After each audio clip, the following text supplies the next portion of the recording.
Hi, Good morning. Good afternoon. And good evening. we are from Group 6, AT1272A.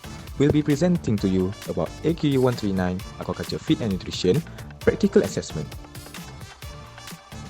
My name is Muhammad Azimi bin Muhammad Rezo. My name is Sherilyn Inan Anak Jacqueline. My name is Mizarawan Jeffrey. My name is Raisal Penihani at Steven. So this is our table of content that we will cover in our whole video. Our practical assessment title is about effects of different fish meal in the growth performance of Nile Tilapia or Acromis geneticus fry. And the objective of our practical assessment is to compare performance of protein in the fish feed in terms of fish growth. Good morning everyone. Today I will be talking about one of the most widely farmed fish in the world, the Nile Tilapia. The Nile Tilapia, scientifically known as Oreochromis niloticus, is a freshwater fish originally found in African rivers and lakes, especially the Nile River, which is how it got its name. It is a popular species in aquaculture because it grows fast, can survive in various water conditions, and is easy to breed. Farmers love them because they eat mostly plants and algae, which makes them cheaper to raise compared to carnivorous fish. Nile Tilapia plays an important role in food security, especially in developing countries. It is high in protein, low in fat, and has a mild taste that people enjoy. Fish meal is a high-protein substance made from processed fish, and it plays an important role in aquaculture. It's commonly used in fish feed because it helps promote the growth and health of fish. Fish meal is rich in essential nutrients, including amino acids, fatty acids, vitamins, and minerals that are crucial for the development. However, in recent years, the use of fish meal has started to decrease. This is mainly due to sustainability issues and rising costs. As a result, researchers and the aquaculture industry are now looking for alternative protein sources to replace fish meal while still supporting healthy fish growth. What is protein? Protein is an essential nutrient in fish feed, providing amino acid for fish growth, tissue repair, and enzyme production. How about protein source? For protein source in fish feed, it comes from fish meal, soybean meal, or other plant and animal nutrients. Careful balance to meet nutritional needs. Insufficient or poor quality protein can lead to poor health, stunted growth, and reduced fish reproduction.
provide enough space to swim freely. Having enough space is important because it helps the fish stay active and healthy. It also prevents overcrowding, which can cause stress. We also make sure to reduce stress as much as possible because stress can make fish sick or behave abnormally. To do this, we kept the aquarium clean by regularly changing the dirty water and tried to avoid loud noises or sudden movements near the tanks. By giving the fish enough space and taking good care of the environment, we help keep it healthy and comfortable during the whole project. For the initial sampling process, we begin by randomly selecting fish from the hatchery. Once selected, we bring the fish to the lab for further assessment. At the lab, we use an electronic weighing scale to accurately measure the weight of each fish. This measurement is crucial as it forms the basis for determining the correct amount of feed. Based on recorded weight, we calculated the fish pellet requirement for 7 days feeding period.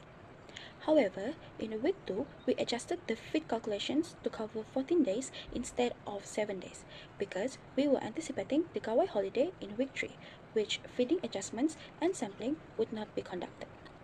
After the holiday, starting from week 4 until week 7, we returned to the standard 7 days feeding calculations. Week 7 marked the final week of the project, so consistent monitoring was maintained until the end. To stay organized during this project, we labeled each aquarium with our name and the fish name. This helped us easily identify which fish belong to whom. For example, mine was labeled Trisalvani and Bubbles.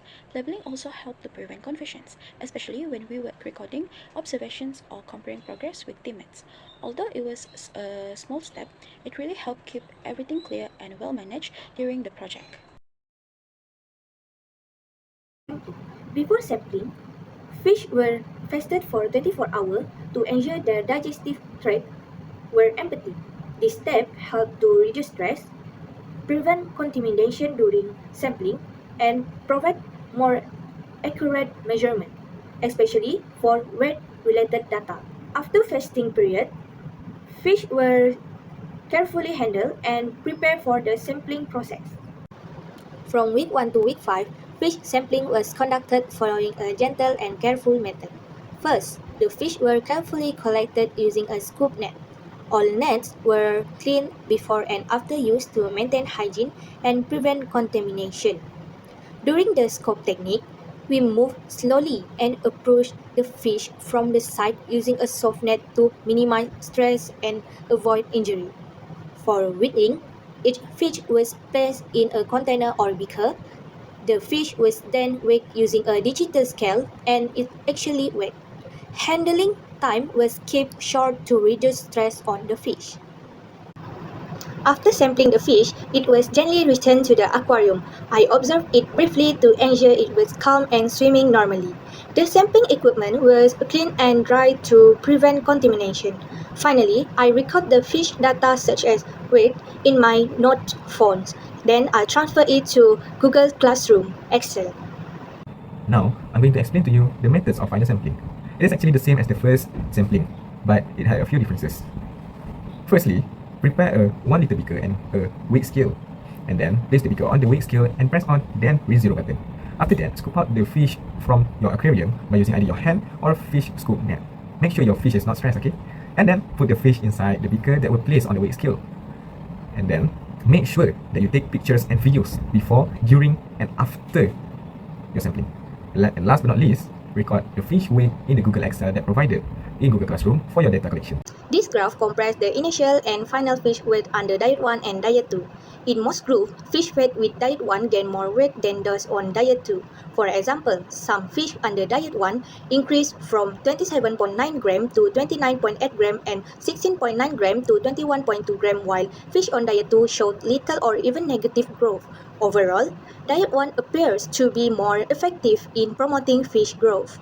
This graph shows the weight gain of fish under 4 different treatments using 2 diets. Overall, Diet 1 in blue color result in higher weight gain across all treatments, especially in treatment 3 with a gain of 5.6 gram. In contrast, Diet 2 in orange color consistently show lower or negative weight gain, with the lowest in treatment 1 at negative 4.2 gram. This suggests Diet 1 may be more effective in promoting growth under the tested condition.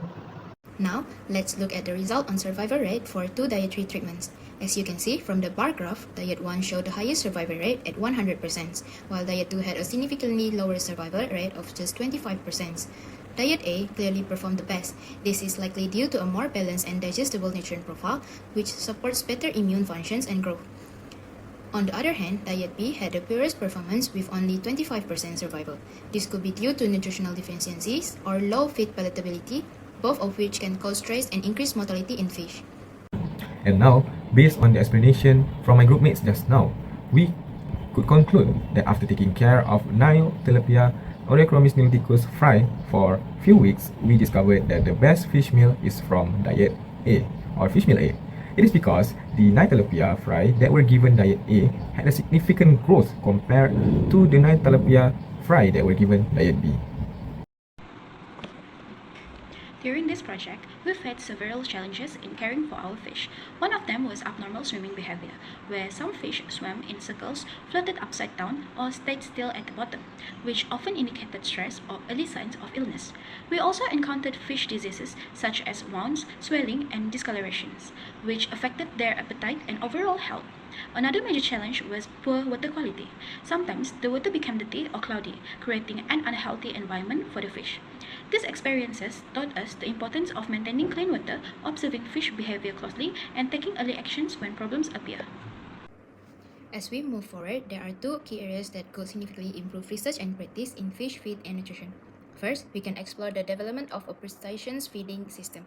This involves using sensors, data analytics, and automations to deliver the right amount of feed at the right time, based on the fish size, species behavior, and environmental conditions.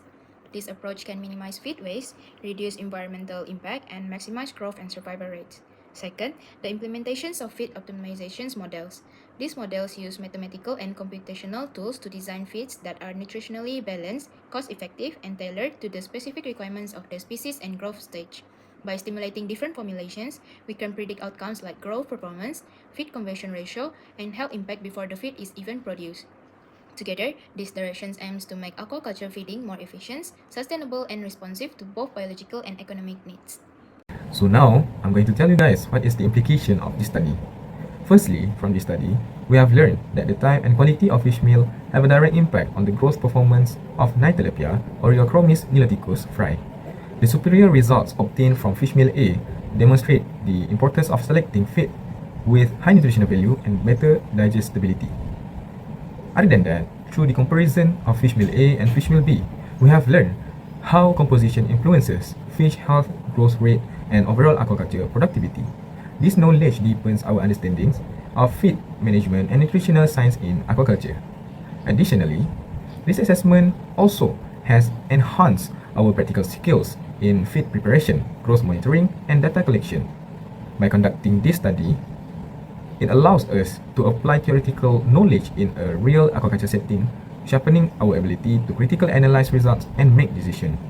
Overall, this study reinforced the importance of evidence-based feed selection, and it provides hands-on experience that is essential for effective aquaculture management and future research endeavors.